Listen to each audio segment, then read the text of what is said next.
क्या आप जानते हैं कि जिस ट्रेन से आप सफर करते हैं वो ट्रेन एसी करंट से चलता है या डीसी करंट से? या जिस एटीएम का आप इस्तेमाल पैसों निकालने के लिए करते हैं वो एटीएम एसी करंट से चलता है या डीसी करंट से? या अपने घरों में जिस फोन का इस्तेमाल करते हैं वह फोन एसी करंट से चार्ज होता है या डीसी करंट से? या जिस लैपटॉप का आप इस्तेमाल करते हैं वो लैपटॉप एसी करंट से चार्ज होता है या डीसी करंट से? तो चलिए आज हम लोग समझेंगे कि एसी करंट क्या होता है और डीसी करंट क्या होता है। ये क्या है एसी करंट और डीसी करंट, ये दोनों में अंतर क्या है, कौन एसी है कौन डीसी है, सब चीज हम लोग पढ़ेंगे। तो चलिए हम लोग चलते हैं आप अपने विषय की ओर और पढ़ते हैं एसी और डीसी। और हाँ, वीडियो को लास्ट तक देखिएगा तब भी आपको पूरा समझ में आएगा। तो चलिए चलते हैं विषय की ओर।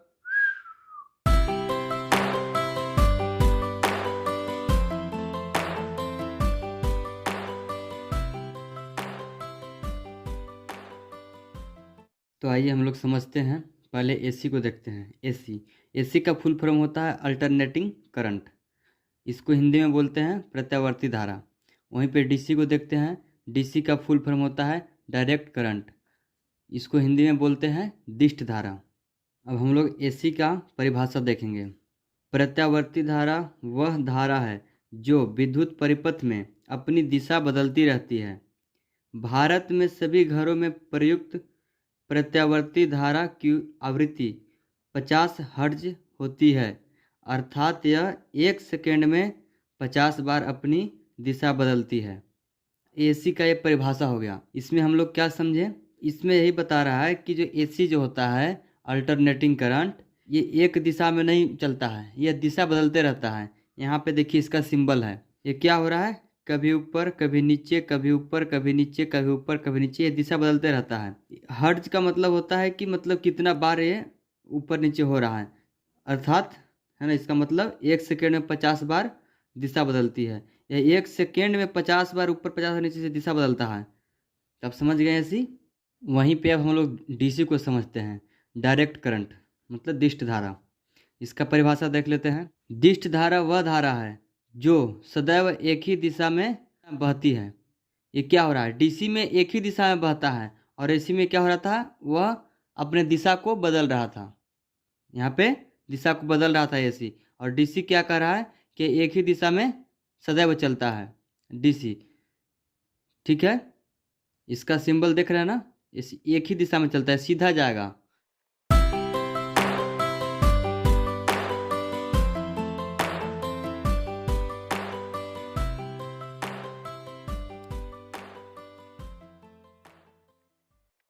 देखिए परिभाषा तो हम लोग देख लिए।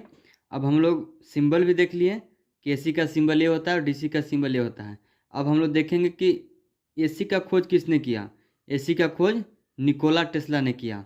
वहीं पे देखते हैं डीसी का खोज किसने किया, तो डीसी का खोज बेंजामिन फ्रैंकलिन ने किया। एसी में क्या होता है, एसी में फ्रीक्वेंसी होता है, फ्रीक्वेंसी 50 हर्ट्ज ±5 टॉलरेंस से चलता है। मतलब कि 50 की जगह 45 भी होगा और 50 की जगह 55 भी होगा। ये ±5 टॉलरेंस चलता है इसमें। मतलब कि एसी में फ्रीक्वेंसी होता है, कितना होता है, तो 50 हर्ट्ज। ठीक है, वहीं पे डीसी में देखते हैं तो डीसी में फ्रीक्वेंसी नहीं होता है। यही अंतर बता रहे हैं दोनों में। इसमें फ्रीक्वेंसी होता है एसी में और डीसी में फ्रीक्वेंसी नहीं होता है।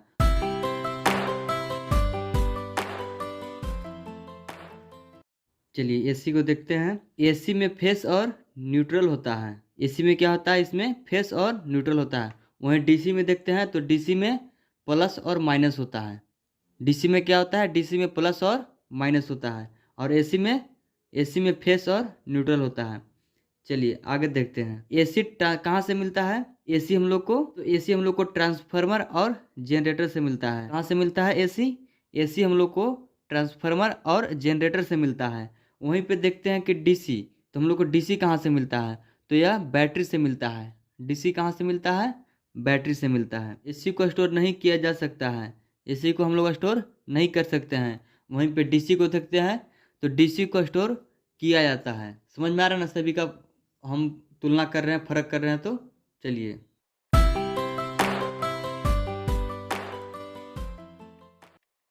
चलिए आगे देखिए। एसी को देखते हैं। यह ज़्यादा दूर तक ले जाया जा सकता है। जो एसी होता है उसको ज़्यादा दूर तक ले जाया जा सकता है। मतलब कि एसी को बिहार से मध्य प्रदेश तक ले जाया जा सकता है, बिहार से दिल्ली तक ले जाया जा सकता है। लेकिन वहीं देखते हैं डीसी को, यह ज़्यादा दूर तक नहीं ले जाया जा सकता है। मतलब कि डीसी को आप ज़्यादा दूर तक नहीं ले जा सकते हैं, लेकिन वहीं एसी को आप ज़्यादा दूर तक ले जा सकते हैं। आगे देखते हैं एसी यह समय के अनुसार मान और गति में परिवर्तन होता है। जो एसी होता है समय के अनुसार मान और गति में परिवर्तन होता है। वहीं पे डीसी को देखते हैं, इसका मान और गति एक समान होता है। मतलब कि एसी का मान और गति बदलते रहता है, वहीं पे डीसी का मान और गति नहीं बदलता है। तो दोस्त, मैं उम्मीद कर रहा हूँ कि वीडियो आपको अच्छा लग रहा होगा, आपको समझ में आ रहा होगा। अगर आपको वीडियो अच्छा लग रहा है तो अभी इस वीडियो को लाइक कीजिए और इस चैनल को सब्सक्राइब कीजिए, और इस वीडियो को पूरा देखने के बाद अपने दोस्तों के पास शेयर कर दीजिएगा। तो चलिए हम लोग अब आगे समझेंगे कि एसी को डीसी में कैसे बदलते हैं और डीसी को एसी में कैसे बदलते हैं। ये चीज़ आगे हम लोग अब समझेंगे। तो चलिए अब आगे बढ़ते हैं।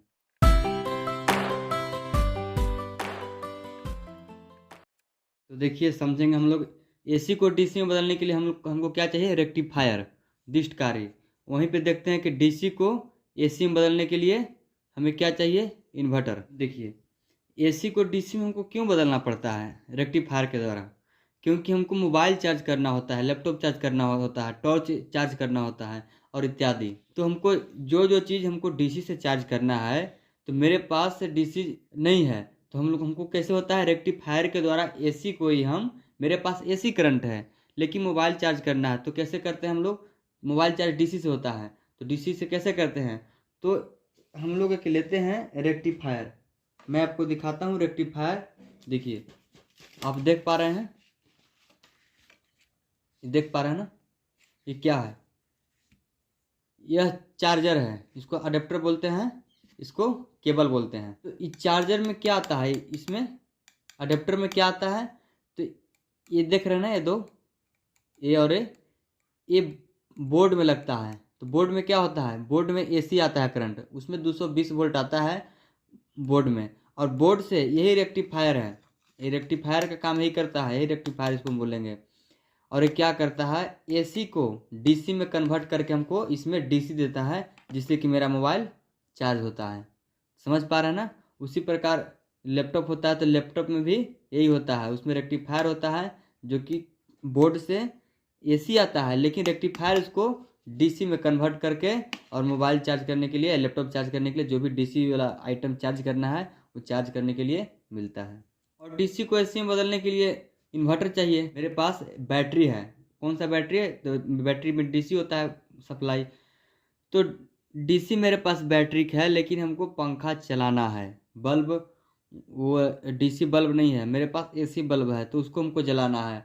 तो कैसे जलेगा, तो इसी इन्वर्टर के द्वारा जलेगा। डीसी को एसी में बदलने के लिए हमको इन्वर्टर चाहिए, मेरे पास डीसी रहेगा तो एसी में बदलने के लिए इन्वर्टर चाहिए, ताकि इन्वर्टर से हम बदल करके एसी में और हम पंखा बल्ब जला सकते हैं, चला सकते हैं।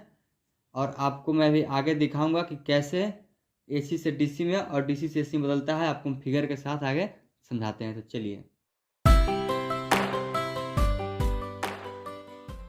आइए इस फिगर के माध्यम से आपको हम समझाते हैं। ये मेरा प्लग है, लाइन प्लग, ये बोर्ड में लगा हुआ है, ठीक है। यही इन्वर्टर होता है, इन्वर्टर यही होता है। इसमें दो पार्ट में बांटा जाता है इन्वर्टर को, वो आपको अंदर दिखेगा। यही होता है कि जब एसी आता है बोर्ड से, तो रेक्टिफायर का काम होता है एसी को डीसी में बदलना। तो ये रेक्टिफायर, इन्वर्टर के जो अंदर होता है रेक्टिफायर, यही क्या करता है कि एसी को डीसी में बदलकर बैटरी चार्ज करने के लिए देता है। जो हम लोग का बैटरी चार्ज होता है, बैटरी चार्ज करने के लिए देता है। कौन काम करता है, रेक्टिफायर काम करता है, एसी को डीसी में बदल करके और हम लोग का बैटरी चार्ज करने के लिए देता है। ये क्या है, ये पूरा इन्वर्टर है, इन्वर्टर का सेट है। इन्वर्टर का अंदर रेक्टिफायर और इन्वर्टर होता है। अब इन्वर्टर का काम क्या है, तो जो बैटरी में डीसी है, इस डीसी को एसी बना करके देना। तो हम लोग का जो एसी बल्ब है या पंखा है वो कैसे चलेगा, तो यही बैटरी से डीसी को क्या करता है इन्वर्टर कि एसी में बदल कर देता है और प्लग के साथ बोर्ड में जाता है 220 वोल्ट, और उसी से मेरा लाइट और पंखा जो भी है वो चलता है। तो आप समझ गए होंगे कि इन्वर्टर में क्या होता है। तो रेक्टिफायर और इन्वर्टर होता है, इन्वर्टर में दोनों होता है। रेक्टिफायर का काम है एसी को डीसी में बदल कर देना, और इन्वर्टर का काम है डीसी को एसी में बदल करके देना। तो डीसी में एसी से डीसी में हम लोग क्यों बदलते हैं? तो एसी से डीसी में हम लोग बैटरी चार्ज करने के लिए बदलते हैं। और डीसी से एसी में क्यों बदलते हैं? तो डीसी से एसी में हम लोग बदलते हैं कि जो भी एसी वाला सामान है जो एसी से चलता है, जो डीसी से नहीं चलता है, हमारा सामान एसी से ही चलता है, उस एसी से चलाने के लिए हम डीसी से एसी में बदलते हैं। आप देखे होंगे, आपके दुकान होंगे या फिर घर पे इन्वर्टर होगा, तो लाइट रहता है, ठीक है, लाइट रहता है तो मेरा बैटरी चार्ज होता है, और लाइट कटने के बाद इन्वर्टर मेरा चालू रहता है। तो लाइट कटने के बाद क्या होता है, लाइट कटता है फिर भी मेरा बल्ब जलते रहता है। क्यों? क्योंकि जब लाइट आता है तब तो रेक्टिफायर काम करते रहता है कि एसी को डीसी में बदल कर और बैटरी को चार्ज करने के लिए देता है। लेकिन जैसे ही लाइट कटता है तो जो डीसी बैटरी को है तुरंत रिपोर्ट करता है कि लाइट कट गया, और इन्वर्टर तुरंत डीसी को एसी में बदल करके दे देता है। उम्मीद करते हैं कि आपको समझ में आ रहा होगा, और इसी तरीके से समझिए और इस चैनल को सब्सक्राइब कर लीजिए, क्योंकि आपको अलग अलग बढ़िया बढ़िया इसमें आपको दिया जाएगा जानकारी।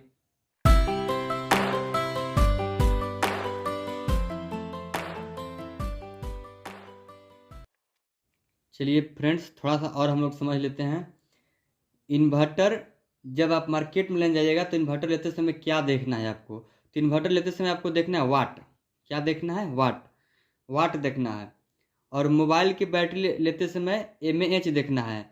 एमएएच का मतलब होता है मिली एम्पियर आवर। और जो बड़ा बैटरी हम लोग इस्तेमाल करते हैं, जो बड़ा बैटरी है, इसको जब लेने हम लोग जाएंगे तो एएच में हम लोग देखते हैं कितना हमको एएच चाहिए। एएच का मतलब होता है एम्पियर आवर। तो देखिए इसको, जो इन्वर्टर है तो वाट, मतलब कि आप इन्वर्टर जब भी खरीदने जाइए तो आप ये देखिए कि आपको कितना वाट की ज़रूरत है, आपके घर में बिजली कितना वाट चाहिए, उसके अनुसार आप लीजिए। जैसे कि आपके पास 100 वाट का आपका 10 मशीन है, 100 वाट का 10 मशीन है, तो कितना वाट हो जाएगा वो लेगा? तो 100 वाट का 10 मशीन यानी कि 1000 वाट। तो आपको इन्वर्टर कितना लेना चाहिए? तो आपको इन्वर्टर 1100 वाट, 1100 से ऊपर वाट, 1000 से ऊपर वाट लेना चाहिए, ठीक है, 1100 1200। अच्छा, और आगे देखिए, अगर आपको घर में बड़ा बैटरी है, आपके घर में बड़ा बैटरी है, और आपको देखना है कि आपको कितना बैकअप चाहिए, क्योंकि जितना एएच रहेगा उतना ज़्यादा आपका बैकअप बढ़ेगा, बैटरी का ज़्यादा देर तक वो टिकेगा। अगर आपका एएच बैटरी का कम रहेगा तो आपका बैटरी कम चलेगा। अगर आप देखिए कि आपके जहाँ पे आप रहते हैं वहाँ पे लाइट ज़्यादा कटता है, लाइट ज़्यादा डिस्टर्ब रहता है, तो आपको एएच बैटरी का बढ़ा के लेना चाहिए। और अगर लाइट वहाँ पे कम कटता है, मतलब डिस्टर्ब आधे घंटा 1 घंटा होता है, तो आपको बैटरी जो जब खरीदने जाते हैं बड़ा वाला बैटरी, तो उसका एएच पावर कम लेना चाहिए, क्योंकि ज़्यादा कोई काम का होगा नहीं। लोड कौन उठाता है? तो इन्वर्टर उठाता है कि कितना आपको लोड देना है। और जब मोबाइल की बैटरी लेने जाइए तो उसमें एमएएच देखिए कितना मिली एम्पियर आवर उसका एमएच है। 1000 एमएच है, 4000 एमएच है, 3000 एमएच है। जितना एमएच रहेगा, एएच रहेगा बैटरी का, उतना ज़्यादा उसका बैकअप रहेगा। तो फ्रेंड्स, मैं उम्मीद करता हूँ कि आपको समझ में आया होगा। कंफ्यूज होते हैं इन्वर्टर और यूपीएस में कि इन्वर्टर क्या होता है, यूपीएस क्या होता है, तो आप कमेंट बॉक्स में लिख सकते हैं। इन्वर्टर और यूपीएस पर मैं एक पूरा वीडियो बनाऊंगा और डालूंगा। तो उम्मीद करते हैं आपको अच्छा लगा वीडियो। अगर अच्छा लगा तो इस वीडियो को लाइक कीजिए और चैनल को सब्सक्राइब कीजिए, और अपने फ्रेंड्स पास इस वीडियो को शेयर कीजिए ताकि उनको भी इसके बारे में जानकारी मिलेगा। और इस चैनल के माध्यम से आप सीखेंगे मोबाइल फ़ोन का रिपेयरिंग, क्योंकि मैं पढ़ाऊंगा मोबाइल रिपेयरिंग के बारे में बेसिक से एडवांस तक। मेरा यह अभी बेसिक क्लास चल रहा है, तो सोच रहे हैं बेसिक में जो भी चीज़ है वो चीज़ आपको हम बता दें। तो मुझे विश्वास है कि आप लोग एसी और डीसी में फ़र्क समझ गए होंगे। एक बार आपको मैं रिपीटेड कर दूं कि क्या क्या आप समझे इसमें। तो एसी का पहले देखते हैं कि एसी का खोज किसने किया। तो एसी का खोज निकोला टेस्ला ने किया। वहीं पे डीसी का खोज बेंजामिन फ्रैंकलिन ने किया। एसी में फ्रीक्वेंसी होता है 50 हर्ट्ज से, वहीं डीसी में फ्रीक्वेंसी नहीं होता है। एसी में फेस और न्यूटन होता है, वहीं पे डीसी में प्लस और माइनस होता है। एसी ट्रांसफर और जनरेटर से हम लोग को मिलता है। एसी ट्रांसफार्मर और जनरेटर से मिलता है, वहीं हम लोग को डीसी बैटरी से मिलता है। एसी को हम लोग स्टोर नहीं कर सकते हैं, लेकिन डीसी को हम लोग स्टोर कर सकते हैं। यह एसी को हम ज़्यादा दूर तक ले जा सकते हैं, लेकिन डीसी को हम लोग ज़्यादा दूर तक नहीं ले जा सकते हैं। एसी का मान और गति समय के अनुसार बदलता है, लेकिन डीसी का मान और गति समय के साथ नहीं बदलता है। तो उम्मीद करते हैं ये वीडियो आपको अच्छा लगा होगा, और अगर अच्छा लगा तो कमेंट में लिखकर बताइए, और अगर अच्छा नहीं लगा फिर भी आप कमेंट में लिखकर बताइए, ताकि मैं आपके लिए और बढ़िया तरीके से वीडियो में बना सकूं। और हम लोग आगे पढ़ेंगे, स्टेप बाय स्टेप पढ़ेंगे मोबाइल रिपेयरिंग के बारे में, बेसिक से एडवांस तक। तो आप मेरे साथ बने रहिए और मोबाइल फ़ोन रिपेयरिंग बेसिक से एडवांस तक आप सीख सकते हैं। Thank you.